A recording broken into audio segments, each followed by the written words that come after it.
Buenos días, vamos a continuar con este taller de actualización docente y el tema del día de hoy es la sesión de aprendizaje y la situación retadora.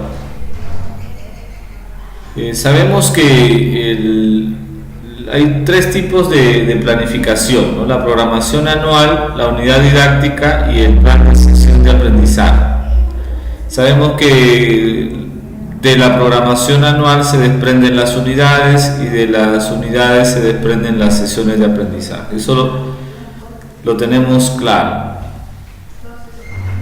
Una sesión de aprendizaje, según el Minedu, es el conjunto de situaciones que cada maestro diseña y organiza con secuencia lógica para desarrollar determinados aprendizajes, más allá si se denominen competencias, capacidades, desempeños, etc. Toda sesión apunta al desarrollo de un determinado aprendizaje. ¿Okay? Con la modificatoria del 2015 se denominaban indicadores de desempeño y con el currículo 2017 simplemente desempeño. Muy bien. El proceso pedagógico es un conjunto de actividades para mediar en el aprendizaje significativo del estudiante. O sea, durante la sesión se debe desarrollar un proceso de enseñanza-aprendizaje. ¿Y en qué radica este proceso? Básicamente que el docente actúe como un mediador, algunos lo llamarán facilitador, guía, orientador, que permita lograr el aprendizaje significativo del estudiante. El docente entonces es una persona que planifica el proceso, luego acompaña el proceso de aprendizaje del estudiante y al final lo evalúa. ¿Ok? Muy bien. ¿Cuáles son los componentes de este proceso pedagógico? Según el Minedu, son 6 elementos que no deben faltar en ninguna sesión de aprendizaje. No exactamente en un orden, pero sí deben estar presentes. Aseguran el aprendizaje del estudiante. Los ubicamos según los momentos. Estos son los momentos: inicio, desarrollo y cierre, y estos son los procesos. Con respecto a currículos anteriores, lo que se ha producido es una reorganización de los procesos pedagógicos, o también podrían ser llamados de sus componentes.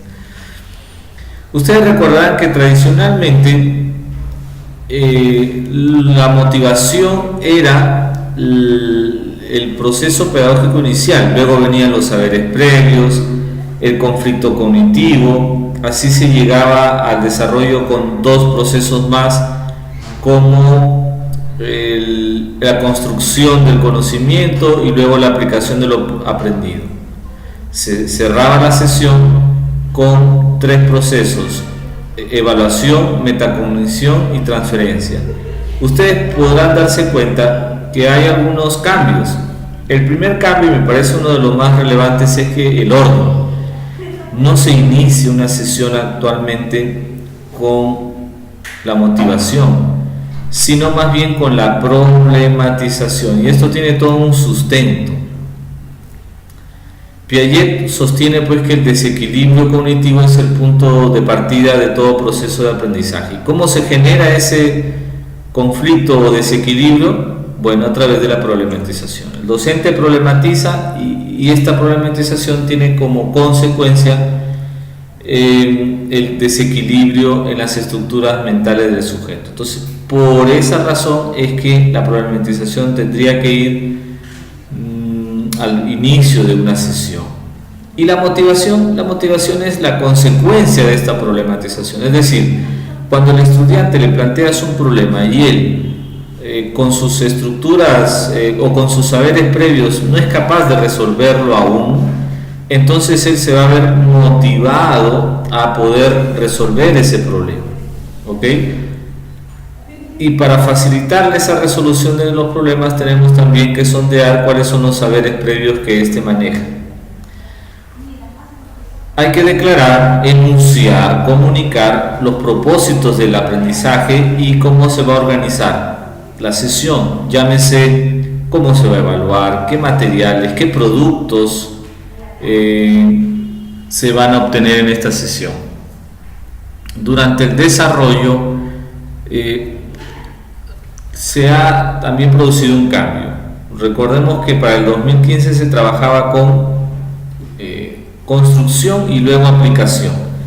Hoy estos dos procesos se han integrado, dado que no son dos procesos diferentes como teoría y práctica, sino más bien es un proceso integrado. Ya se produjo en el momento anterior la problematización, entonces el desarrollo tiene como propósito desarrollar una serie de estrategias para que el estudiante sea capaz de resolver este reto, este desafío, ¿correcto? Entonces el estudiante aprende en la medida que va desarrollando el proceso de resolución del problema. Allí es cuando él es capaz de combinar sus conocimientos, sus habilidades y sus actitudes. Por eso es que el Ministerio de Educación en la actualidad conceptualiza la competencia como la capacidad para combinar capacidades, para combinar conocimientos, habilidades y actitudes. ¿Correcto? ¿Y cuál es la mejor manera para propiciar que el estudiante combine estos tres elementos? Repito, conocimientos, habilidades y actitudes. Sin duda, pues, que la mejor manera para realizar esta combinación es la resolución de un problema. Ok, luego vamos a dar varios ejemplos. Gestión. El docente gestiona cuando, por ejemplo, define qué actividades se van a desarrollar. Es un gestor de actividades, es un gestor del tiempo, es un gestor de estrategias, es un gestor de recursos, puesto que el docente define pues qué es lo que se va a utilizar, un libro, un periódico, si se va a utilizar la información de la realidad misma, etcétera, etcétera. Entonces el docente gestiona tiempo, recursos, estrategias para que el estudiante sea capaz de resolver ese problema. Pero no tiene que dejarlo allí, sino luego iniciar un proceso de acompañamiento para acercar, conducir, dirigir y retroalimentar de manera permanente el proceso de solución del problema. En este proceso de solución del problema o de reto, desafío, el estudiante va desarrollando sus habilidades, conocimientos y actitudes, en suma sus competencias.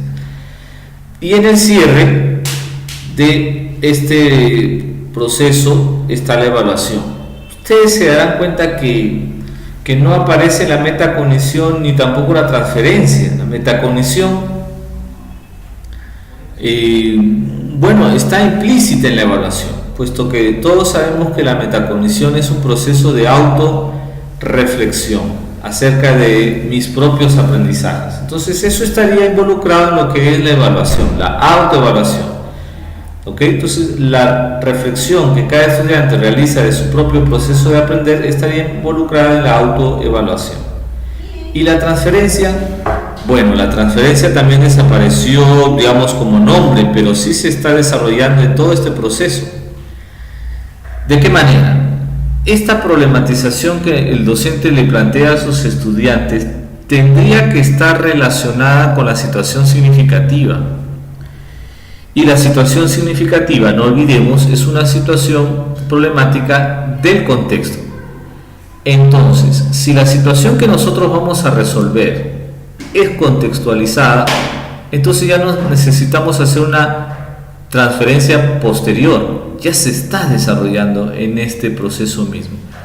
Tradicionalmente se trabajaba la clase a nivel teórico, abstracto o general, y luego el estudiante transfería a una situación de su localidad, de su propio contexto o de sí mismo para aterrizar. Hoy no es necesaria esta transferencia porque el desarrollo mismo de los aprendizajes será vinculado al contexto del estudiante a través de la situación significativa. Muy bien. Entonces más o menos este es el orden sugerido por el propio ministerio. ¿Cómo deberían los docentes generar desafíos o retos de aprendizaje a los estudiantes? Eso es lo que vamos a ver. Bueno, esto también siempre lo comento, tiene un sustento desde las neurociencias. La neurociencia ha establecido que para poder desarrollar aprendizajes significativos habría que activar 3 neurotransmisores. Al principio, dopamina, que es el neurotransmisor pues, que activa el sistema de alerta, obviamente el sistema atencional. ¿Y cómo se genera la producción de dopamina? A través de un desafío. Entonces, como les comentaba, primero hay que sorprender, hay que problematizar, hay que retar el cerebro del estudiante. El estudiante, luego que es retado por su docente, empieza a accionar en la búsqueda de estas soluciones. Cuando el estudiante se esmera, se esfuerza por resolver esta problemática, entonces segrega adrenalina, la cual va a durar hasta que sea capaz de resolver el problema. Una vez que el estudiante resuelve, es capaz, entonces produce una satisfacción. Esta satisfacción implica la producción de serotonina, una de las hormonas o neurotransmisores del placer, de la sensación de gozo. Entonces, reto en el inicio, full acción en el proceso de desarrollo y satisfacción en el cierre, la satisfacción de haber logrado resolver el desafío. ¿Ok? Entonces, no es casualidad la estructura, el esquema de los procesos que hemos mencionado. Tiene un respaldo de las neurociencias. Muy bien. Entonces, conclusión. Ahora vamos a centrarnos en lo que es el inicio de la sesión de aprendizaje. La sesión de aprendizaje en síntesis es para 2 cosas: para proponer una situación retadora y comunicar los aprendizajes esperados. La situación retadora permitirá generar en el estudiante un conflicto cognitivo, es decir, ese desequilibrio del cual hablábamos hace un momento. A su vez, va a permitir despertar el interés de los estudiantes y aprovechamos ese proceso de planteamiento de la situación retadora para ir recogiendo los saberes previos. Pues bien, y la segunda acción sería pues definitivamente comunicar los aprendizajes esperados. Bien, situaciones retadoras. En ese tema nos vamos a centrar un poco más en esta sesión 5. Yo les voy a presentar una serie de situaciones retadoras, a manera de ejemplo. Por ejemplo, si nosotros estamos estudiando o vamos a estudiar estilos de vida saludable, podríamos empezar pues planteando cuáles son los requisitos de un estudiante exitoso. Un estudiante exitoso tiene que ser activo, atento. Pues bien, para estar activo necesita energía corporal y para estar atento una mente dispuesta. Esto se refiere a 2 dimensiones, la dimensión biológica y la dimensión psicológica. Bueno, ¿qué estilos de vida podrían, provocar estos 2 elementos? Una energía corporal y una mente dispuesta. Definitivamente la alimentación saludable, ¿no es cierto? A través de este diálogo, yo les estoy explorando a los estudiantes sus saberes previos. ¿Cuáles son las dimensiones de la persona humana? Estamos dialogando acerca del sujeto y luego terminamos planteando una situación problemática. ¿Qué tipo de alimentos debe contener nuestra lonchera saludable? O sea, este es todo el planteamiento de la situación retadora que nos conduce a una pregunta retadora. ¿Ok? Eso debemos tener claro. Esto es todo un proceso de introducción. Aquí estamos recogiendo saberes previos y aquí planteamos ya la pregunta retadora. ¿Ok? Bueno, después de una serie de actividades en las que el estudiante va proponiendo ciertos alimentos y en el proceso de proponer esos alimentos va aprendiendo, va ensayando, va investigando, o sea, va adquiriendo conocimientos. En ese proceso va desarrollando habilidades de análisis. En ese proceso también va asumiendo ciertas actitudes favorables o positivas. Entonces, queda claro que al intentar el estudiante resolver este problema, desarrolla competencias, conocimientos, los tipos de alimentos, habilidades de análisis de investigación y actitudes de responsabilidad sobre su propia alimentación. Bien, entonces este podría ser el producto de esa sesión, una tabla con el contenido adecuado de su lonchera semanal en el que él planifique el contenido de su lonchera. ¿Ok? Una situación retadora de historia, geografía y economía. Supongamos que nosotros empezamos a dialogar acerca de las características, las regiones del Perú. Nuestros estudiantes nos van respondiendo: mar, costa, sierra, selva. ¿Qué características tiene la costa? Ellos van expresando sus saberes previos. Es llana, es desértica, y la sierra pues es accidentada, variedad de climas. La selva es boscosa, cálida y húmeda. Toda esta introducción nos sirve como una exploración de saberes previos para luego terminar o cerrar planteando una pregunta retadora. ¿En cuáles de estas regiones vivieron los incas? Sabemos que vivieron en la costa y en la sierra. Sabemos también que ni la costa ni la sierra son propicias para la agricultura, y la agricultura era pues su actividad económica principal. Entonces, ¿cómo es que cerramos? ¿Cómo es que los incas lograron superar los obstáculos de la geografía andina y construir un imperio en el que no se conoció el hambre ni la escasez de productos o de alimentos? ¿Cómo es? Entonces el estudiante pues dirá: cierto, ¿no?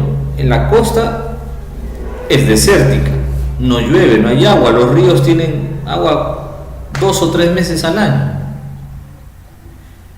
La sierra, en la sierra hay un suelo que es inclinado y no es propicio para la agricultura.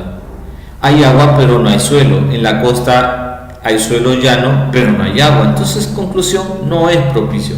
Bueno, ¿cómo es que los incas lograron superar estos obstáculos y eliminar el hambre y la escasez? Se dice que pudieron alimentar tranquilamente a 12 millones de habitantes. Es más, eran capaces hasta de conservar alimentos para épocas de guerra o épocas de sequía.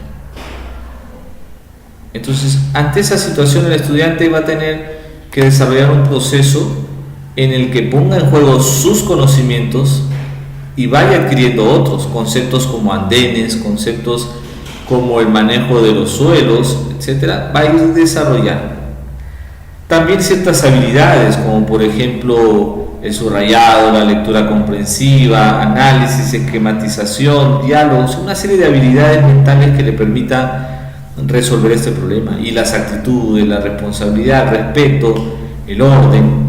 Entonces, la confluencia de estos 3 elementos permite el desarrollo de competencias. ¿Okay? Una respuesta, o sea, el producto de esta sesión podría ser esta respuesta planteada en una discusión. Bueno, los incas utilizaron su extraordinario conocimiento, por ejemplo, las temporadas de siembra y de lluvias, el manejo del suelo y también las tecnologías agrícolas como los canales, los andenes, los cuales fueron recogidos de las culturas preincas, valorados y desarrollados. Entonces, si bien es cierto, es una respuesta de 5 líneas, pero llegar a ese nivel implicará resolver una serie de situaciones. ¿Otro ejemplo? Bien.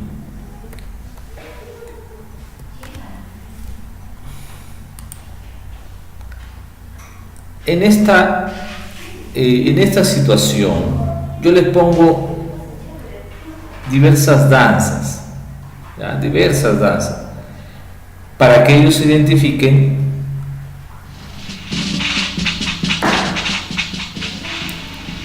a qué conceptos pertenecen estas danzas. Por ejemplo, la marinera, en primer lugar.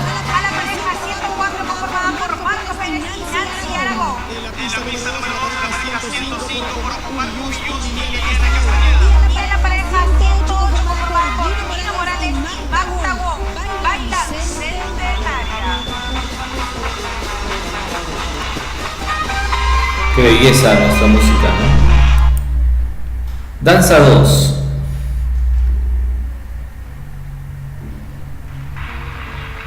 Allí vamos a poner un landó, el toro mata, ahí.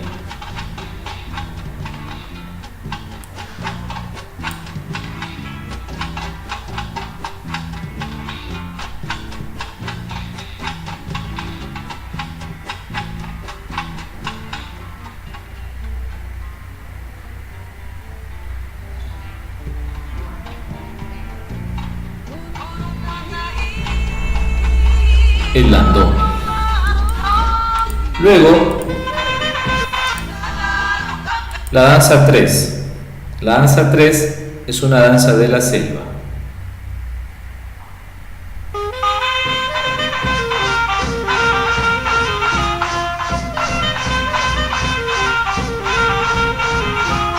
Esta danza es conocida como el salta salta.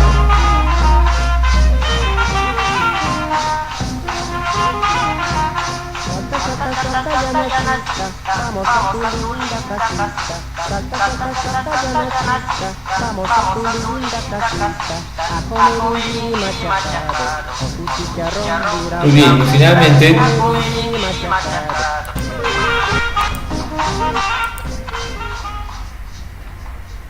finalmente, la danza 4 es una marinera puneña. Observen, por favor.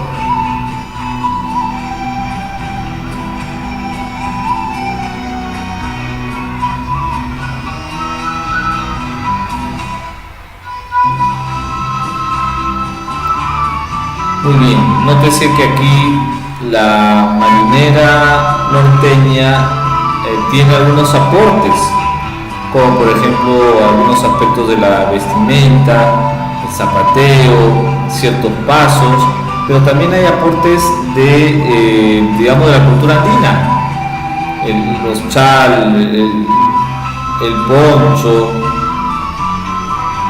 el gorrito andino. Y en algún momento algunos pasos de guayno, ¿no? Algunos pasos de guayno mezclado. Entonces,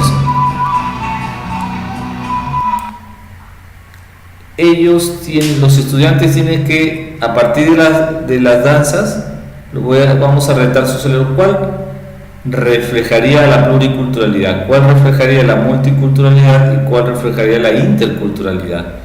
Es decir, ¿qué danza refleja pues la coexistencia de expresiones culturales pero que no se relacionan?